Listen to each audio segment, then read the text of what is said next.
Diba?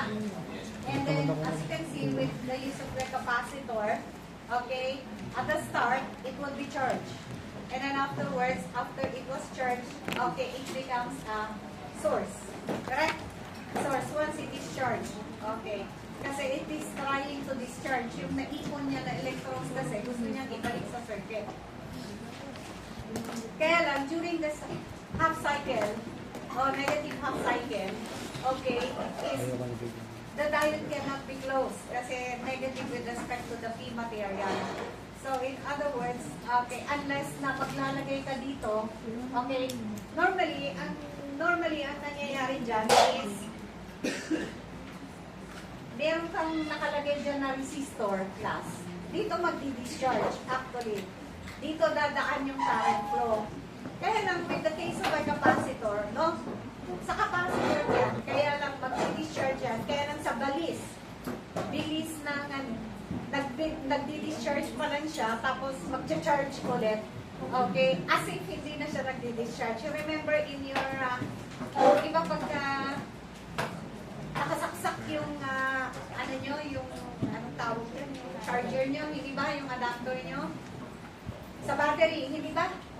Diba, sinacharge niya kasi naubos yung battery nyo. Pero pag naka-charge siya, tapos finish siya, tapos naglalaro kayo, ginagamit nyo, dapat nagdi-discharge siya, hindi ba? Pero kapag nakasaksak, hindi, di ba? Kasi magdi-discharge pa lang siya, nag-charge siya ulit. Ganun ang nangyayari. That is also the same into with the capacitor. Sa bilis kasi, na ma-charge siya, as if hindi siya nag-discharge. Kaya yung capacitor actually dito, okay. Are you with me? Are you listening? Yes. Kaya si capacitor actually, as once it becomes a source, as long as the circuit is going on, okay, as if it is permanent, ang characteristic niya, as if it not discharge anymore. As long as there is the source. Okay, let us take a look at another example. What about this time? Kasi dito, nakita nyo, ito lang ang circuit natin. Mayroong may source, may capacitor, at may diode. Now, what about, okay, in this type of an example here, meron na tayong another one. Meron na another source. Okay, so, what are you going to do here is, again, analyze the diode with respect to the source. Now, if it is closed or open, kasi that is crucial. Okay, because if it is closed, as I have said to you before, pag closed kasi siya, okay, the voltage applied to it, if it is a silicon, 0.7 yan. Ngayon, if it is ideal, 0 yan. Diba?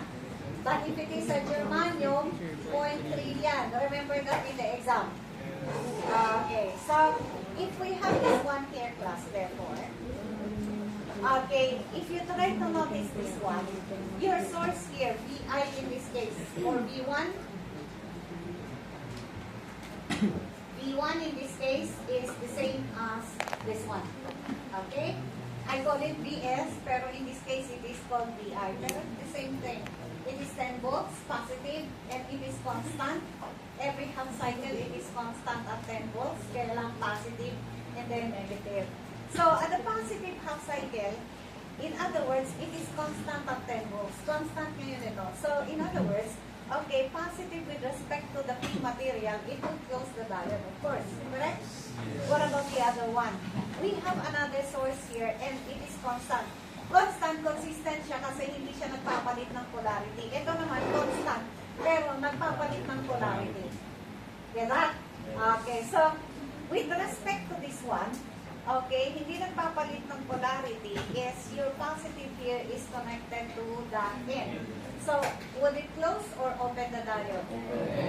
Open the diode. While the other one, it would want to close this one. Okay, now, since this is constant and it is immediately 10 volts, dalawa ang source natin, okay, ano ngayon ang nangyayari sa diode natin? Is it close or open? Close. Bakit close? Ito kasi, i-open niya ito. Okay, anong nangyari? Close or open? Close po kasi electronic conductor. Ha? Okay, good. Okay, so if that is the case, what is the voltage across this one from this point to this point? What is VO? 9.3 po. Hmm? 9.3. KBL. 9.3 volts. Where did you get your 9.3 volts? KBL rin. 7.3 po. 7.3. Bakit 7.3? Kasi V1 minus VDC minus VD tapos minus Hindi ka na umikot dun. V1 minus VC minus VD. What is BC? Yung ano po, yung Okay, do you know what is BC? Okay. Ano yan? V1 minus BC minus VD, and that would be your VO, minus this one is your VO.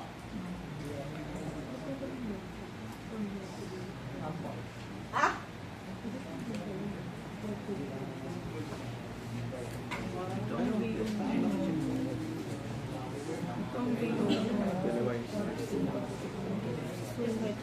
Ikot niya. Yun. Di ba, 2 volts? Tapos Okay, wait lang. sila. Paano ba siya yun? Wait lang. Di ba, 2 volts naman. Tapos ito. Wait lang. So, pag ano.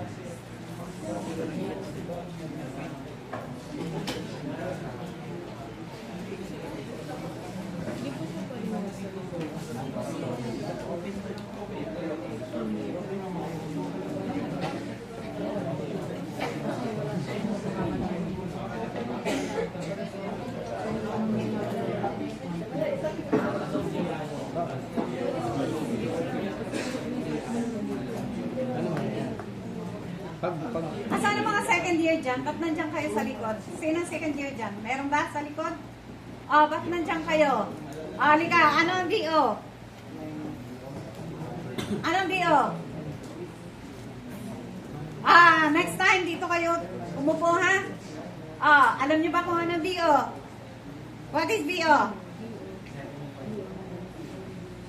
Okay, dito ka nga. Ikaw, ano ang VO? Okay, 7 din. Dito ka rin. Dito talaga kayo. Dito kayo talaga. Dito. Dito umupo. Dito. Dito. Wala sa likod. Dito. Dito. Ha?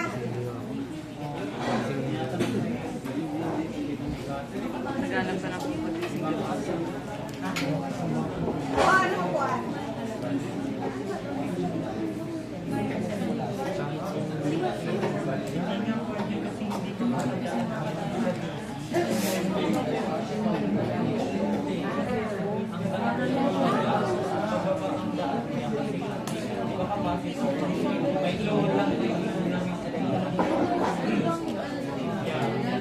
Okay.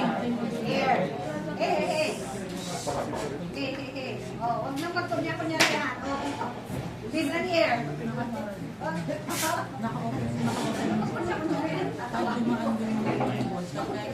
Ito yan, mga iho. Pag sinabi natin kasi VO, from the terminal na binanggit, hanggang ground yan. Did you understand? So hindi mo kukunin dito, tapos pupunta ka pa doon. Ang gagawin mo lang, it's either dito mo kukunin, o dito mo kukunin. Diba? Did you get that? Dito mo kunin, or dito mo kunin lang. Hindi pwedeng iikot ka para kunin. Get that? Kasi, from the terminal to ground yan. Kaya it's either here, or dito. And then, makikita mo pag nandito ka sa kabila, VI at BC. Pwede ba yon? Pwede ba sa kabila ko kunin? Dito sa left side? Ha? Pwede ba doon? Pwede. Okay. Paano? Ano value nito? Asan na yun? Ha? 1.3. Okay. Balik ko ulit. Dito ko kukunin. So, what is the voltage involved? binabi. Ito. At saka ito. Alam mo ba yung value nito? O hindi mo alam ang value niyan. Kaya, okay, dito mo kukunin. Okay, pag dyan mo kukunin, Magiging paganda. Paganda. dito mo kunin. Ayan yun. Ito yan. Ito yan. Here. Listen here. Listen here. Okay, ito yan. Hindi ba? Okay, close kasi ito. Kahit ito, positive with respect to the end, close pa rin siya. So, and then, ito yun. Okay, so ang hinahanap ko is the voltage VO. Ito yun, hindi ba? Hindi ba ito din yun? Kaya lang, ano si VC? Okay, you cannot get it from there. Dito mo kukunin from this one. Hindi ba ang polarity nito ay positive, negative? Ito naman is positive, negative kasi close kasi. Close siya nito, hindi ba? Ito, i-open siya nito. Kaya lang, sabi nga ni classmate mo, eto mas malaki dito. So 10 minus 2, may natira ka pang 8 volts. Correct? Para i-close, 0.7 lang ang kailangan mo dyan. Kaya, hindi pwedeng wala si capacitor, masusunog yun pag wala si capacitor. Kasi si capacitor ay load din yan at the point. Okay? Diyan pupunta yung, diyan matcha-charge yung ating capacitor. Yun ang ultimately applied doon. So, pagka ganito, what is VO based on this terminal? Ito, nakaparallel sa kanya is, of course, one way to do that is, pareho sila ng polarity, hindi ba? Lagyan mo ng polarity si VO. Hindi ba ito si VD? Ito si VDC, hindi ba? Ito ang polarity niya. Eh, si VD, positive siya dito. Eh, si VDC, positive din siya. Kaya pa, sundin mo si positive. And then, ayan, so ito si VO, di ba? Parang voltmeter, maglagay ka ng voltmeter, and then you can solve for VO, you see KVL, di ba? So if you do KVL here, clockwise lang. So clockwise direction, VDC, okay?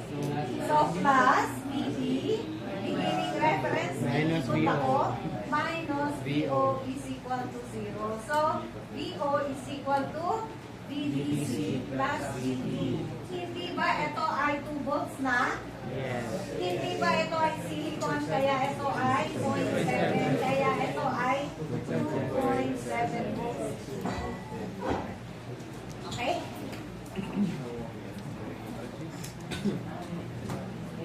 Kaya kung nasa likod ka, ikaw ang una kong tatawagin, ha? Okay, sige. So, likod pa kayo? Siyempre, hindi na, no? O, dito kayo lagi kasi ayoko nung nasa likod. Okay, so here it is, class. So, in other words, this is 2.7. Or, there is another way to, okay, so for VO. Hindi ba? Or, okay, hindi ba ito ay positive dito? Ito ay positive din doon. Pagka ganun, by inspection, kopyahin mo lang yung polarity, positive dyan, ito negative dyan, so negative doon. Tapos, since pareho silang positive dyan, i-add mo lang sila. By inspection, shortcut yun. Para hindi ka na mag-KVL, okay? Pero, Bawal yun. okay, nakalagay doon. So, ayan, by inspection. Kopyahin mo yung polarity ng dalawa, positive, ilagay mo doon. Get? Ito yun, positive. And then, i-add mo sila. Ito yun, no? 0.7 plus 2 volts. Ibig sabihin, it is constant at 2 volts. That is your VO. So, this time around, it is not 0. It is not 0.7. It is 2.7. Yun ang gamit ng ito. Mas pinataas niya ng konti. Di ba? Ito, nasa baba. Pero dahil merong ganyan, pinataas niya ng 2 volts. Instead na 0 dyan, or 0.7 plus 2, idagdag mo dyan. Kaya eto siya. Ayan, 2.7 positive. Get that? Okay, ito kasi ang polarity niya eh. Positive, hindi nakalagay. Ayan o, positive kasi yung polarity niya kasi kaya it is drawn above the x-axis, ganyan. Okay? Now, of course, this time, ano ba si BC? So, for BC, is since close na yan, diba? So, that is, we can actually solve now for BC. So, how do we solve for BC? Of course, mag-KBL ka. Okay, so, using the KBL here, class, matcha-charge kasi siya, di ba? Okay, ano ba ang voltage na ma-develop dyan? Excuse me again.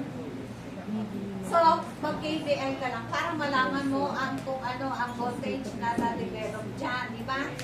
Okay, so, ano ka ba? Hindi kayo naantok, ano? Kaya talagang ganun lang, mapungay lang. Ah, okay. Kasi nakatingin ka naman eh, nakalangiti pa nga, pero talagang ano lang, silip yung mata, no? Okay? Paborito ko kasi tawagin yung mga nakasilip ang mga mata. Okay, so in this one therefore, yes, okay, is we can now do the KTL para ma-solve naman natin si BC. So if we do that, is mag-look ka lang of course, di ba? Okay, pwede kang BI minus BC minus B mo kasi na-solve mo na. Or kung hindi mo na-solve kasi minus BO is 2.7 na. Or, eto ka, dito ka. Doesn't matter. No? KBL mo lang. BI minus BC minus 0.7 Minus 2. BD kasi yun. Minus 2. BDC is equal to 0. Okay, eto yun. Therefore, BC would be 10 minus 0.7 minus 2, or that is voltage, and it is 7.3. So that is DC. Your voltage, okay. So, okay, kanina kasi, if you try to notice, the voltage across the capacitor is around 10 volts if it is ideal. Or it is 9.3, hindi ba? Kung wala dito. Kasi, 9.3, okay, para lang i-close muna yon, 0.7 lang yon, tapos the rest would be charged here, di ba? Pupunta na sa kanya. Kaya lang, ang problema doon is this source would be, okay, i-neutralize niya muna yon. So, minus 2. So, instead na 9.3 minus 2, so it becomes the voltage, okay, that is allotted therefore, na natira para pang-charge kay capacitor ay 7.3. So, it is charged at 7.3 volts. Of course, hindi ko na pinag-drawing. Okay? And that would be this one here. So, next is during the negative half cycle class, okay, is, well, since this would be charged, nagpalit ng polarity si BI, di ba? Negative na siya. Of course, eto naman si VC, dahil fully charged na siya, is, syempre, another source. It becomes another source. Di ba? Okay, so, it's ready to discharge ang sana. The problem is, positive with respect to the P material. Ito yun, no? P material. Positive, okay, negative with respect to the P material. Negative is applied there. It would make the one open.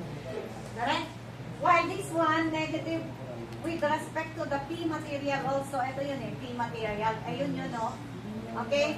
Negative with respect to the P material when it becomes a source. Okay, it would also make this one open. Get that? So, in other words, okay, this is open during the negative half cycle. So, during the negative half cycle, when this is open, of course, you will be disconnected from this one.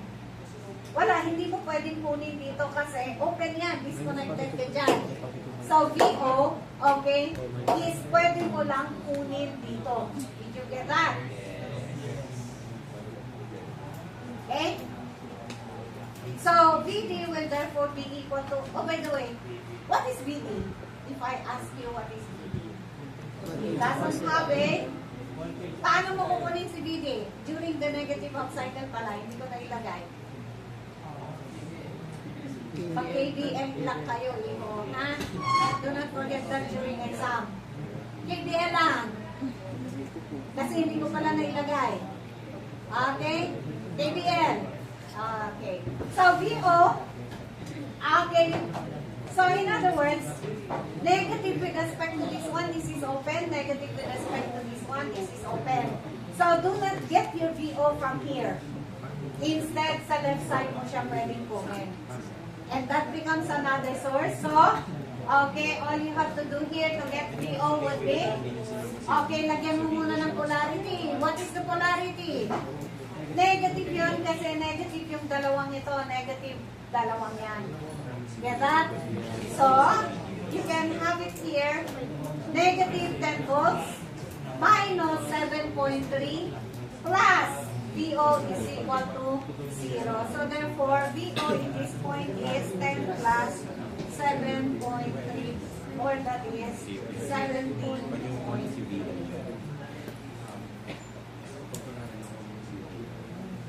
Okay?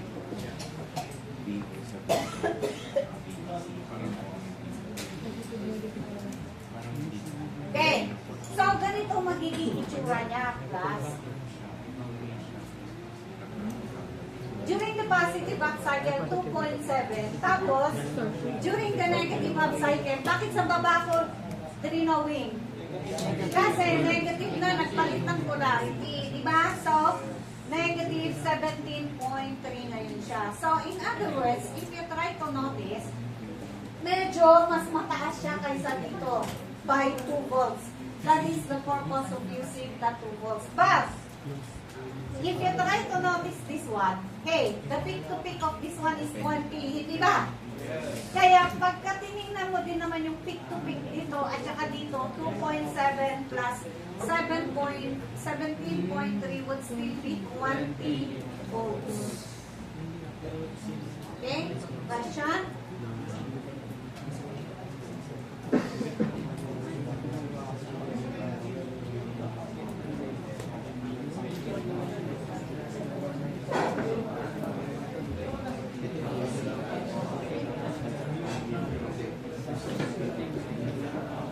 May I check first the attendance?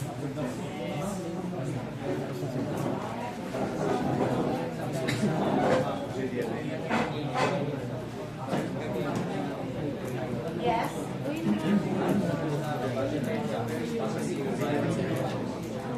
Ha? Negative yan. Bali. Okay, so, positive and negative yan. In other words, positive and negative yan. AC siya, ibig sabihin. Yung output mo. Ay, wala na kasi strong binabili sa pag ni-negative mo, positive ka naman negative. Okay. Mali na yun. Kasi Pero ang cycle na po sa negative na yung Kaya nga pala negative.